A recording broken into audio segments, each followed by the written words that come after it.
زراعة القرنية بتيجي منين وإيه هي نسبة الرفض؟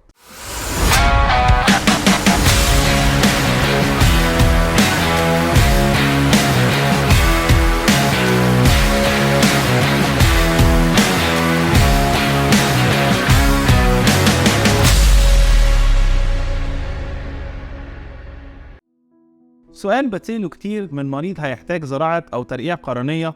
القرنية دي بتيجي منين؟ لازم نعرف إن عملية زراعة القرنية هي عملية تصنف من عمليات زراعة الأعضاء، يعني قرنية المريض بتتغير بقرنية من مريض متوفي ومتبرع بقرنيته، وده لازم بيتم في خلال 14 يوم من تاريخ وفاة المريض المتبرع، ومفيش حاجة اسمها زراعة قرنية صناعية. معظم القرنيات اللي بيتم توفيرها في عملياتنا بتبقى من خلال أحسن بنوك عيون في أمريكا ومتخصصة في المجال ده، بما يضمن جودة القرنيات المستخدمة في عملياتنا. طيب يا دكتور، إيه نسب الرفض بعد العملية دي؟ أقدر أقول لكم إن ربنا سبحانه وتعالى خص القرنية بصفات خلت عملية زراعة القرنية من أقل العمليات رفضاً مقارنة بجميع العمليات الأخرى الخاصة بزراعة الأعضاء، وده لأنها ما بتحتويش على تغذية دموية، فبتكون بعيدة بشكل كبير عن مناعة الجسم، وبالتالي بعيدة عن الرفض، ولا تتعدى نسبة الرفض 10% في أصعب العمليات.